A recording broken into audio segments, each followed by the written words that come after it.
తెలివిగా మనల్ని వెళ్ళమంటున్నారు. అది మనం అర్థం చేసుకోవాలి. అక్కర్లేని అతిథులు ఇహ ఇక్కడ ఉండకూడదు. నువ్వు ఊరుకోమ్మా. మన ఇంటికి వచ్చి మనల్ని ఏడిపించే వాళ్ళని అప్పుడప్పుడు మొహం పగలు కొడుతుండాలి. నాకు తెలీదా? రాజపరంపర మంచి కుటుంబం అనే కదా అడ్వాన్స్ కూడా తీసుకోకుండా ఇల్లు అద్దెకిచ్చాను. ఈవేళ సాయంత్రంలోగా డబ్బు ఇవ్వలేదంటే అన్ని సామాన్లు నా వాళ్ళ చేత బయట పారేస్తాను. నాకు సంబంధించిన స్థిరచరాస్తులు, ఎస్టేట్ వ్యవహారము, కాలేజీ వ్యవహారము, స్థలాలు, 3వ షెడ్యూల్లో వ్రాసి ఉన్న అన్ని ఆస్తులను నా కుమారుడు శ్యామ్ అనే శ్యామ్ సుందర్ వరప్రసాద్కు చెందాలని స్థిర బుద్ధితో మనస్ఫూర్తిగా వ్రాయడమైనది. నా కుమారుడు శ్యామ్ ఇష్టపడిన పక్షంలో నా కుమార్తె పద్మకు, ఆవిడ పిల్లలకు జీవితాంతం ఉచిత జీవనోపాధి కల్పించాలని కోరుతున్నారు. పచ్చి ద్రోహం. వారి మాట వినకుండా మీరు పెళ్లి చేసుకుని వెళ్ళిపోయారన్న కోపంలో రాసి ఉంటారు. తాతయ్య అప్పుడప్పుడు పెట్టి చూపించి వి అంటుండేవాడు. సౌమ్యకే పెట్టి తరుణికు అంతా నా తలరాత. మై గాడ్, ఆస్తి మొత్తం నాన్న నా పేరున మన పేరున రాసించారు. అయితే ఇక ఇవన్నీ చూసుకునే బాధ్యత మందే. స్థలం తోటలంటే అమ్మేయచ్చు, కానీ ఈ ఇల్లు beautiful. I like this house. అబ్బా, నడిచి నడిచి కాళ్ళు ఒకటే నొప్పి. కార్యక్రమం అంతా అద్భుతంగా జరిగింది. గరుడ పురాణంలో చెప్పిన విధంగా మీ తండ్రి గారికి స్వర్గప్రాప్తి ఖాయం. తీసుకోండి.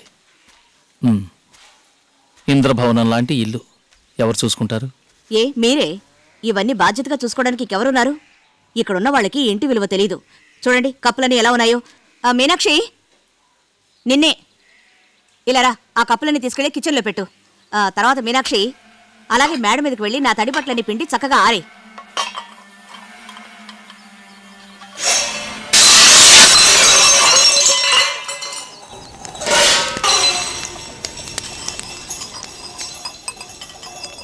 ఇదే అమ్మ చెప్పుంటే చేసేదానివిగా. నాకది అమ్మ కాదు, నేను దాని కూతుర్ని కాదు. నిన్నేమో పని మంచి రాలేదు, నువ్వు నా లోపలంగా ఆయన చేసి తీసుకురాంది. నేనెవరో దాన్ని పని మంచినా? మాట్లాడుకో. ఇప్పుడంతా తన చేతిలోనే ఉంది. బయటికి వెళ్ళి కష్టపడే కంటే ఈ ఇంట్లో పని మనిషిగా ఉంటే తప్పేం కాదు. అలాంటి మాటలు మాట్లాడుకో. ఇల్లు మనకు దూరం అయిపోయింది, కానీ మన పరువు పర్లేదు.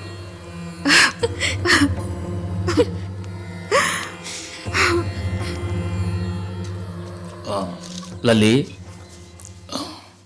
నాన్న వీలునామాలో అక్కకి ఏదైనా ఇవ్వమని రాశారు. కావాలంటే ఓ పని చేద్దాం, ఇల్లు అక్కకే ఇచ్చేద్దామా? ఏంటి అని కాదు, మనకేంటి పిల్ల పీచా? వాట్?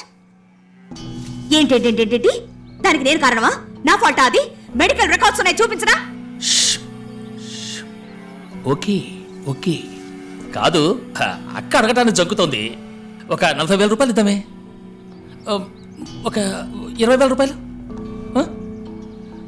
పోనీ 10,000 రూపాయలు ఇద్దాం. జస్ట్ 5,000.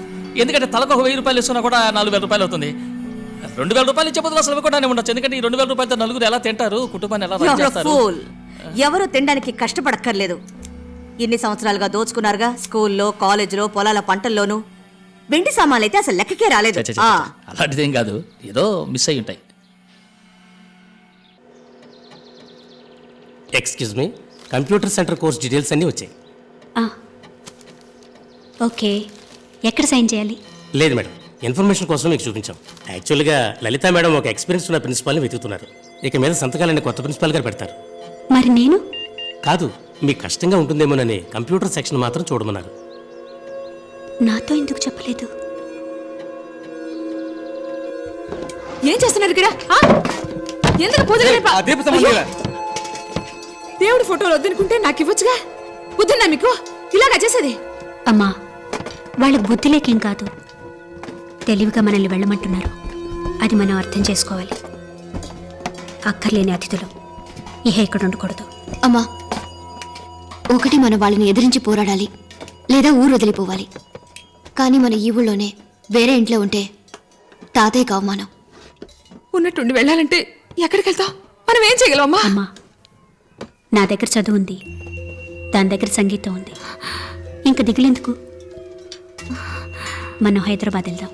మనం హైదరాబాదా?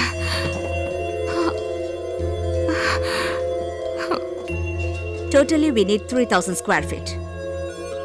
ఈ మొత్తం అంతా గ్లాస్ కవరింగ్ వేసి క్లోజ్ చేద్దాం. 1 restaurant 1 coffee shop. Exactly, got it. దాన్ని డెమాలిష్ చేద్దాం.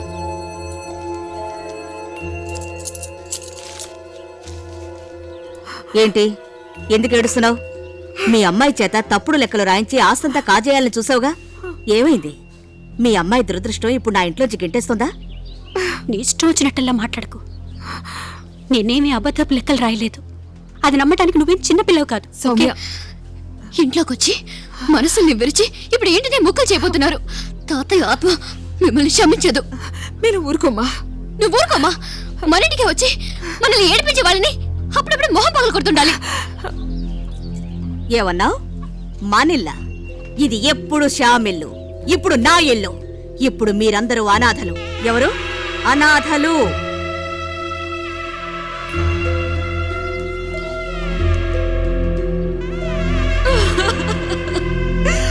మన ఇంటికి వచ్చే మనల్ని అనాథలంటుంది. మనకింత ద్రోహం చేసిన వాళ్ళ ఆ భగవంతుడు క్షమించడు. భగవంతుడా, ఈ బిడ్డల్ని తీసుకుని నేను ఎక్కడికి వెళ్ళయ్యా? నాకేం తెలుసని.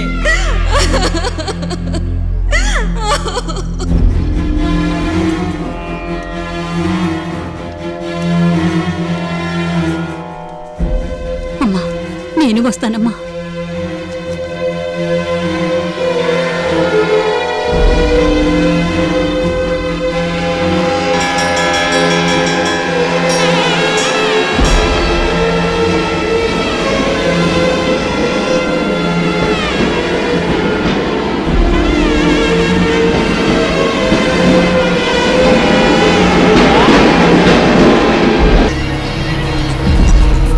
కంప్యూటర్ క్లాసెస్ చెప్పుండొచ్చు, కానీ మాకు సర్టిఫికెట్స్ ముఖ్యం. హలో, శ్రీకాంత్ ఉన్నారా? ఇక్కడ మగాళ్ళు ఎవరు లేరు. పెట్టవే ఫోను. దానికి ఎందుకు అరవడం? రాంగ్ నెంబర్ అని చెప్పొచ్చుగా. We have no vacancies for programmers. 166లో ఇంకా 18 బాకీ ఉన్నాయక్క. ఇక ఒకే ఒక కాల్ చేయగలం. సరే, నేను ట్రై చేస్తాను. కంప్యూటర్ జాబ్స్ ఏం లేవండి, సారీ.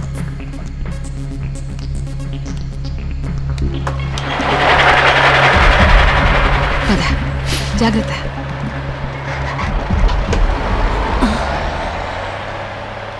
అమ్మా, మీరేంటి? అది సీతాలకు ఒంట్లో బాగలేదు, అందుకని డాక్టర్ని చూపించాను. ఏమేం సీతాలు? మళ్ళీ సరుకుల బాకీ, అద్దె బాకీ అని అందరూ ఇంటికి వచ్చి గొడవ చేస్తున్నారు. అందుకు నేను తట్టుకోలేకపోయానమ్మా. ఉన్న నగలన్నీ తీసుకెళ్లి తాకట్టు పెట్టాను. కుర్చీలు మంచాలు బయట పారేస్తాను. నా సంగతి మీకు తెలీదు. కుర్చీలు మంచాలు ఉంటేనేగా పారడానికి. పొగరా? ఉంటే దాచుకుంటావా? మా ఫ్యామిలీ గురించి మీకు తెలీదు. నాకు తెలీదా? రాజపరంపర మంచి కుటుంబం అనే కదా అడ్వాన్స్ కూడా తీసుకోకుండా ఇల్లు అద్దెకిచ్చాను. ఈవేళ సాయంత్రంలోగా డబ్బు ఇవ్వలేదంటే అన్ని సామాన్లు నా వాళ్ళ చేత బయట పారేస్తాను. ఆ అవసరం రాదులేండి, ఇదిగో మీ డబ్బు. ఇస్తారని తెలుసు. గౌరవమైన కుటుంబం.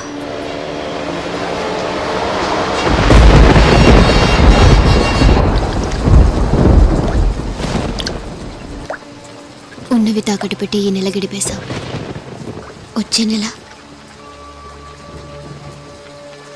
పక్క వీధిలో ఇల్లు కడుతున్నారు. కూలి కడితే మనిషికి 80 రూపాయలు ఇస్తారట. నేను వెళతానమ్మా. సౌమ్యక్కకి పని దొరకపోతే ఇక మనం అందరం ఆ పనికే వెళ్ళాలి.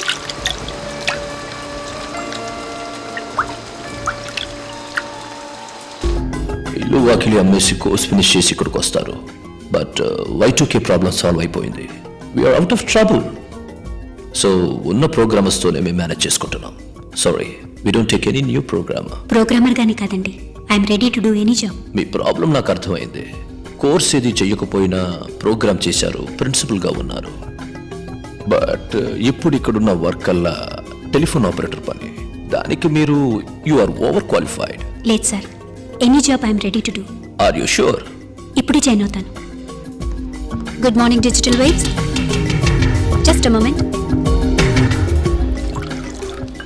ఆవిడ మనతో కూడా ఒక మాట చెప్పకుండా వయసులో ఉన్న ఆడపిల్లల ముగ్గురిని తీసుకుని ఆవిడ హైదరాబాద్ వచ్చేసింది. మనం ఎక్కడ నెతుకుతాం?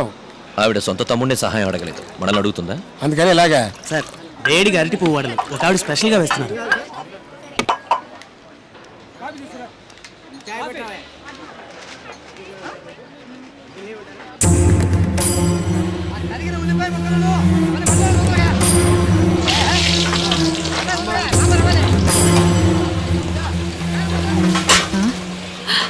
ఎటువంటి కుటుంబం?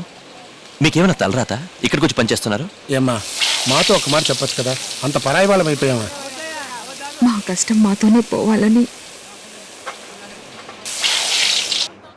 నేను హోటల్లో పనిచేస్తున్న విషయం మా అమ్మాయిలకి తెలియనివ్వకండి. అలాగే. వర్షం వస్తే కొంచెం అక్కడక్కడ కారుతుంది. ఎలా ఉంటున్నారు? హైదరాబాద్లో 1000 రూపాయలకి ఇంతకన్నా ఇల్లేం దొరుకుతుంది? పెద్దది ఇప్పుడే ఉద్యోగానికి వెళ్తోంది. ఇదిగో ఇదే ఎప్పుడు చూసినా ఏదో పోగొట్టుకున్నదల్లా మూతి ముడుచుకుని ఓ మూల కూర్చుంటుంది. ఉండండి, కాఫీ తీసుకొస్తాను.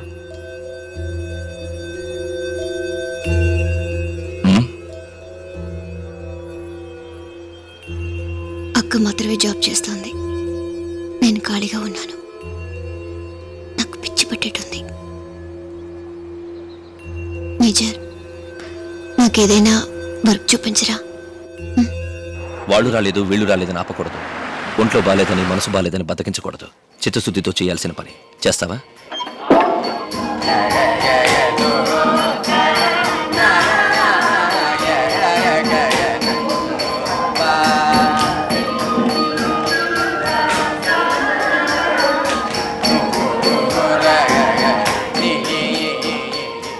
Thank you very much. మీరు సహాయం చేసినప్పుడల్లా మీ మనసుని అర్థం చేసుకోకుండా బాధ పెట్టాను. నేనిప్పుడు అదే అంటున్నాను. కోయిల కంటే తీయనైంది నీ గొంతు. నువ్వు పాడితే నీకు సంతోషం, వినే మాకు సంతోషం. కానీ నా శ్రీకాని చూస్తేనే నాకు సంతోషం.